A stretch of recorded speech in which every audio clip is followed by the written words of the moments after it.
बिस्मिल्लाहिर्रहमानिर्रहीम, अस्सलाम वालेकुम जी। मैं हूँ आर्या अली और आप देख रहे हैं मेरा यूट्यूब चैनल। क्या ज़ारा काज़मी ने नए तफ्तीशी को एक नया बयान रिकॉर्ड करवा दिया है? और क्या उस बयान में मज़ीद इल्ज़ामात की बौछार की गई? क्या उस बयान में अपने वालिदैन को मज़ीद गंदा करने की कोशिश की गई? जिंदा लाश कल अदालत में पेश होगा या फिर भाग जाएगा? ज़हीर और शबीर को एक बार फिर भगोड़ा बनाने का प्लान आखिर किसने बनाया? शबीर ने तफ्तीशी को किस तरह से बेवकूफ़ बनाया? पुलिस हतमी चालान में कौन सी मजीद दफात शामिल करने जा रही है? 16 अप्रैल को लाहौर से कराची बस के जरिए कौन कौन आया था और फिर कब कौन कैसे वापस गया?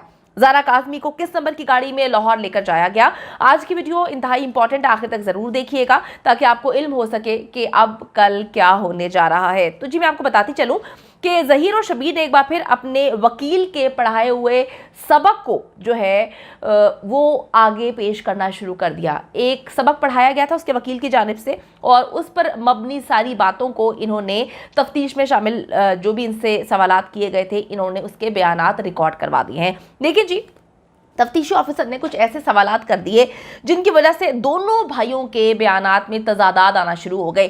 तफ्तीशी ने एक बड़ा अच्छा काम किया कि इनसे अलग अलग सवालात किए, क्योंकि इनको लग रहा था कि जी हमें साथ बिठाकर, जैसे कि पहले आपको पता है कि पिछला जो आईयू है किस तरह से इनको फैसिलिटेट कर रहा था, अभी भी एबीसीसी के दफ्तर में इनको जितना प्रोटोकॉल दिया जा रहा है ये वहां पर बैठकर धमकी आमेज मैसेजेस कर रहे हैं मेहदी अली काज़मी को। तो इनको ये लग रहा था कि हमें एक ही कमरे में बिठाया जाएगा, एक ही साथ हमसे पूछ लिया जाएगा, तो हम जो है एक दूसरे के जो भी हमारे जवाबात होंगे वो सेम हो जाएंगे। लेकिन ऐसा नहीं हुआ। इस नए तफ्तीशी ने इनसे अलग अलग बयानात रिकॉर्ड करवाए।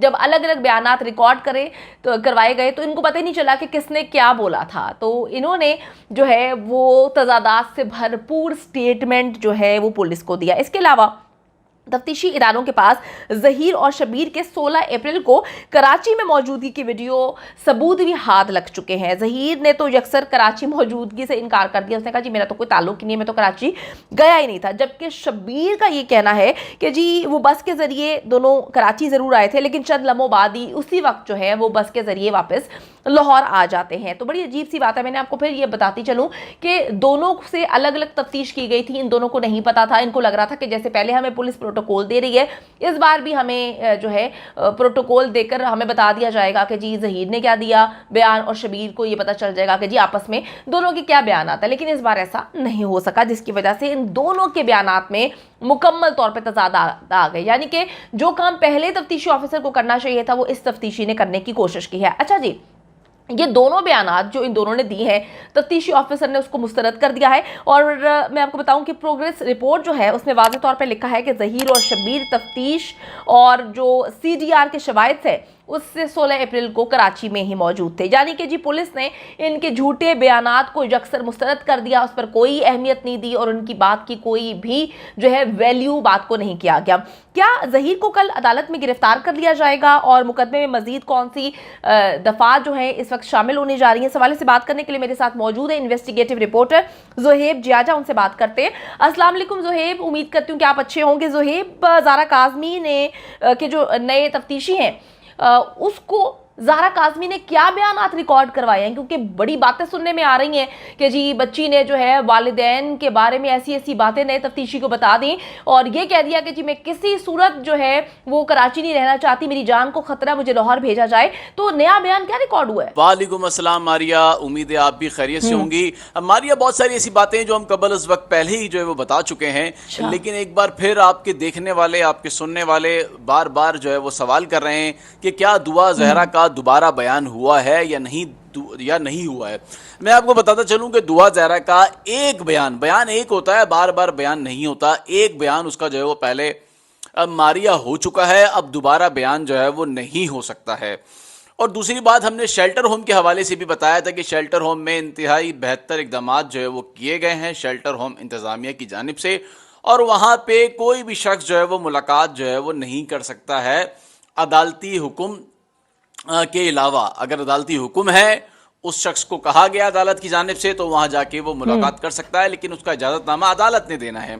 तफ्तीशी अफसर भी जो है वो बगैर अदालती हुक्म के वहां जाकर मुलाकात जो है वो नहीं कर सकता है। और यही वजह है कि जब मुगविया को पेश किया गया था अदालत में तो उससे पूछा गया था कि क्या शेल्टर होम के इंतजाम जो है वो ठीक है, तो उस पर उसने कहा था कि वहाँ इंतजाम जो है वो ठीक है, उसे किसी किस्म की परेशानी नहीं है। और हमने ये भी बताया था कि शेल्टर होम में जो सर्विलेंस कैमरे हैं उसकी तादाद कितनी है, वहाँ पर सिक्योरिटी जो है वो कितनी तैनात की गई है। तो ये सारी बातें हम पहले ही बता चुके हैं। और साथ ही जो है वो एक बात और जो बड़ी अहमियत के हामिल है कि उसकी बयान की कोई अहमियत अब नहीं रही है। अब उसके बयान की कोई अहमियत नहीं रही है, चूंकि मेडिकल रिपोर्ट में वो कम उम्र जाहिर हो चुकी है, जिसके बाद उसकी जो उसका जो बयान है अब उसकी कोई अहमियत नहीं रही है। मेडिकल बोर्ड ने ये अपनी रिपोर्ट में ये बताया है कि लड़की जो है वो नाबालिग है और कम उम्र है। अब इसके अंदर जो नई बात है वो ये है कि जो देखने वाले सुनने वाले हैं, मैं उनको बताना चाहता हूं कि जो मुखबिया है उसके बयान की एक तो कोई अहमियत नहीं है। दूसरी बात यह है कि अब जो है वो मेडिकल जो है वो होना है, जो जिसकी दरख्वास्त जो है वो दायर की गई है, जिसका फैसला कल होना है। और बहुत सारी ऐसी दफात हैं जो अब तक इस केस में नहीं लगी है लेकिन आगे जाके अब वो लगने जा रही है। जिस तरह जो है वो इस केस में गुमराह किया गया, गफलत लापरवाही बरती गई, झूठ जो है वो पहले दिन से बोला गया, जुर्म जो है वो छुपाया गया, तो ये सारी दफात जो है वो मेडिकल के बाद वाली जो दफात है, ये सारी दफात लगना अभी जो है वो बाकी है। तो इसमें यकीनन वक्त है और कल का दिन जो है वो इंतहाई अहम है। कल जो है वो भगोड़े भाग भी सकते हैं, उनकी जमानत जो है वो, उनकी जमानत में अगर तौसी नहीं हुई तो जो इतलात हैं वो भाग भी सकते हैं अदालत से, भागने के लिए अब कोशिश भी कर सकते हैं।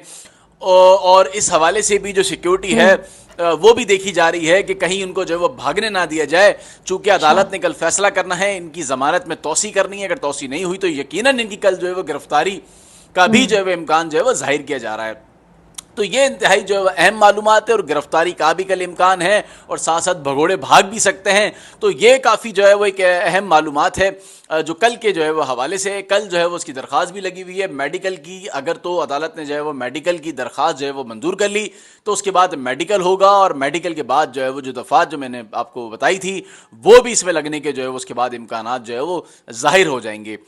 तो ये सारी मालूमात थी मारिया जो आपके साथ शेयर करनी थी और आपका बहुत शुक्रिया। बहुत शुक्रिया जी। ज़ोहेब जी आज मेरे साथ मौजूद थे। वो जो झूठी और सस्ती किस्म की अदाकारा है जिसकी एक टोली है, रात को बैठती है महफिल लगा के, किस कदर झूठ बोलते हैं। मैं कभी कभी सोचती हूँ कि अगर हम में से लोग हम सब रिपोर्टिंग करना छोड़ दें और आप लोगों तक सच लाना छोड़ दें तो जो ये झूठ बताते हैं आप लोग इनकी बातों पे यकीन करें। एक इनका मौला जट, झूठा मौला जट जो है, जाली मौला जट, वो झूठ पर मबनी कहानियां सुनाता है। एक इन्होंने ऐसा फजूल तरीन किस्म का कोर्ट रिपोर्टर रखा हुआ है जो झूठ पर मबनी चीजें आप तक पहुंचाने की कोशिश करता है, अदालतों के फैसलों को गुमराह करके आप लोगों के सामने रखता है। एक ये सस्ती अदाकारा है, बात को मुकम्मल तौर पे घुमा देती है। तो जी इनके टोले ने बोला था कि ज़ारा काज़मी का नया बयान जो है नए तफ्तीशी को उसने रिकॉर्ड करवा दिया है और उसने ये बात कही है कि जी मैं किसी सूरत जो है वो कराची में नहीं रहना चाहती, मेरी जान को खतरा है, मेरी ज़िंदगी यहाँ पर तबाह बर्बाद हो जाएगी, मैं वापस पंजाब जाना चाहती हूँ, अपने शौहर के साथ रहना चाहती हूँ और ये लोग बार बार मुझे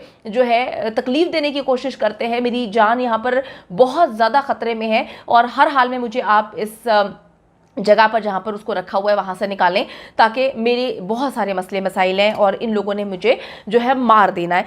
कितनी अपने पेट से बातें लगाते हैं। मतलब मैं कभी कभी इतनी परेशान हो जाती हूँ कि हम रिपोर्टिंग करना छोड़कर बैठकर इनके झूठों का कला कमा कर रहे होते, बैठ के आपको बता रहे होते कि मुकम्मल तौर पे झूठी खबरें दे रहे हैं। आप देखें इन्होंने झूठ बोला और बताया कि दुआ ज़रा ने जो है वो बयान रिकॉर्ड करवा दिया है। बच्ची का बयान तो हो ही नहीं सकता, बच्ची माइनर है, उसका बयान जब तक अदालत नहीं कहेगी बच्ची का बयान रिकॉर्ड करें, कोई भी तफ्तीशी जो है वो वहां पर जाकर बयान रिकॉर्ड नहीं कर सकता। खुदा के वास्ते झूठ बोलना बंद करें वरना ये लानते झूठों की जो है ना आप लोगों के मुंह पे पड़ेंगी।